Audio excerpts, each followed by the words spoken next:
2 gün sürede tebliğ edildi. Bir müsaade edin. Tebliğ edildi size bu yasaklama kararı. Sizi bu yasaklama kararına uymaya davet ediyoruz. Çıkışınıza izin verilmiyor şu an. Biz anayasal olan bir hakkımızı kullanmak istiyoruz. Vali Bey kendisi idari bir yetkiyle bu kararı almış, anayasa ihlal ediyor. Biz dolayısıyla yine anayasadan aldığımız, mevzuattan aldığımız hakkımızı kullanarak derneğimizin önünde basın açıklamamızı yapıyoruz. Yani alınan bu karar toplumsal barışı da zedeliyor. Dolayısıyla biz haklarımızı kullanarak basın açıklamamızı yapıyoruz. Basın açıklamasına izin verilmiyor. Yasaklama kararı var. Gerekçesini öğrenebilir miyiz? Halinin almış olduğu karar var. Bununla ilgili hafta sonu için. Tamam, valilik hangi gerekçeyle bu kararı alıyor? Uygulamakla mükellefiz.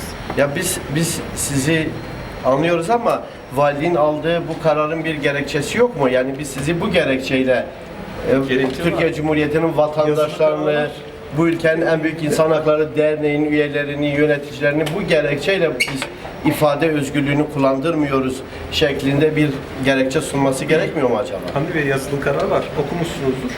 Okuduk Gerekçeler ama orada. çok... Eğer bir itirazınız varsa hukuki yollardan haklarınızı arayabilirsiniz. Ya öyle bir ihtimal bırakılmıyor ki gece yarısı, gece saat kaçta siz bizden daha iyi takip etmişsiniz. Gece yarısı yayınlanıyor. Pazartesi sabah mesai başladığında Kalkmış. bu karar süreç bitmiş oluyor. Yani biz kamu barışı içinde, kamu güvenliği ve sağlığı açısından da bu alınan kararın keyfi, hukuk dışı olduğunu düşünüyoruz. Dolayısıyla biz bu kanunsuz emri uygulamanın da suç olduğunu düşünüyoruz ve bu nedenle söylüyoruz. Sizi buna uymaya davet ediyorum. Bu yasaklama kararı için bir alan belirtilmiş mi? Kararda var avukat bey. Okumuşsunuzdur zaten. Kararda var ama şey yok yani şimdi kamuya açık alanlarda yok. Ama şu an biz kapının önünde, binamızın dış kapının önünde açıklama Nasıl yapabiliriz. kamuya Burada açık, avukat bey? hayır ama şöyle şimdi binanın kendi önüdür yani bina önünde basın açıklaması Bahçesi yapılır. değil tabii. Binanın Bahçesi burası evet. kaldırım, kamusal alan. Kamusal Ama alan şimdi- kaldırılmadığı için burası sizin binanız. Şimdi gösteri ve yürüyüş bir izne tabi değildir. avukat bey, Anayasada kamuoyu ve bakımı kanunlarda yok, evet. hukuki Evet. tartışması değil. Biz bunun hukuki tartışmasını yapıyoruz. Çünkü kameralar kayıttadır. muhatabı Hayır değil. hayır şunu diyorum. Tabii ki. Bu kameralar kayıttadır. Bir konuşabilir miyiz lütfen? Ama yapmayın. Biz yasalarımızı Bu bir şu an bir eylem yok. Şu an bir eylem yok. Müzakere yapıyoruz. Evet, bu şekilde sesimizi bastırmamız da doğru değil. Tamam, devam edin. Evet, saygı sınırlarını da aşıyor doğrusunu isterseniz. Evet, şu an biz her türlü hukuksuzluğu dile getirmek zorundayız. Bunları sizler duyun. Kamera kayıtları var. Bunları siz kendi amirlerinize, vali beye iletirsiniz. Tamam mı? Bu kanun hukuksuzdur. Bu gece yarısı alınan bir karardır. Türkiye'nin hiçbir yerinde yok. Van özelinde yapılıyor. Başka STK'lar bunu yaparken göz yumuluyor. Hiçbir tedbir alınmıyor. Ta Beşyol'dan Sanat Sokağı'na veya Sıkke Caddesi'ne kadar yürünülüyor. Herhangi bir sorun yok. Ama burada 3-5 tane Türkiye'nin en büyük derneği, İnsan Hakları Derneği şubesinin 3-5 tane insanın burada bir basın açıklaması yapılması engelleniyor. Yani bunun hukuksuz olduğunu siz de biliyorsunuz ama takdir edersiniz ki burada kamuya açık alan diyor. Kamuya açık alan sokaktır, caddedir, parktır. Yani biz kapımızın önünde bu basın açıklaması yapmamıza bir engel yoktur. Emin olun yoktur böyle bir şey yani. Basına ve kamuoyuna Yahya Yakut için, tüm kayıplarımız için adalet istemekten vazgeçmeyeceğiz.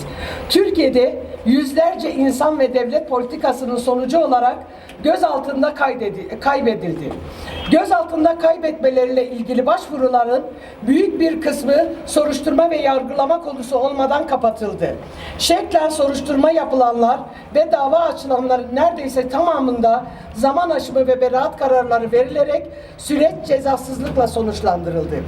Kayıpların izini sürenler ise hukuksuz yasaklamalar, polis şiddeti, gözaltılar, soruşturma ve kovuşturmalara maruz bırakıldı.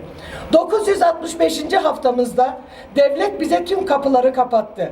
Ama biz bu umudun kapısını hep açık tuttuk diyen Yakut ailesinin yaşadıklarını kamuoyuyla paylaşıyoruz. 23 yaşındaki 5 çocuk babası Yahya Yakut, Mardin Dargeçit Altınoluk Gera Cafer köyünde yaşıyordu. Korucu olmayı reddettiği için güvenlik güçleri tarafından tehdit ediliyordu. Yakut ailesi bu nedenle köyü terk ederek dar geçide taşındı.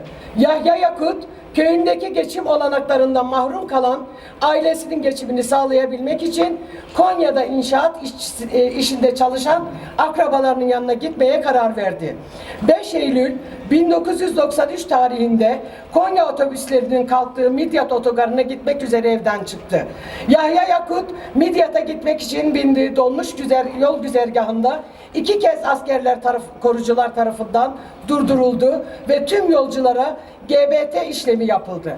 Yahya Yakut'a nereye gidiyorsun, ne yapacaksın gibi sorular sorulduktan sonra dolmuşun geçmesine izin verildi. Midyat otogarına ulaşan Yahya Yakut, Konya otobüsünün kalkış saatini beklemek üzere otogarda çay içebileceği bir mekana oturdu. Kısa bir süre sonra silahlı, sivil giyimli, özel hareket timlerinin kullandığı kar maskeli kişiler yanına gelerek ondan kimliğini istedi. Kimlik kontrolü sonrası ifade vermek için bizimle geleceksin denildi. İfade vermesini gerektirecek bir durumun olmadığı için Yahya Yakut gözaltında direndi.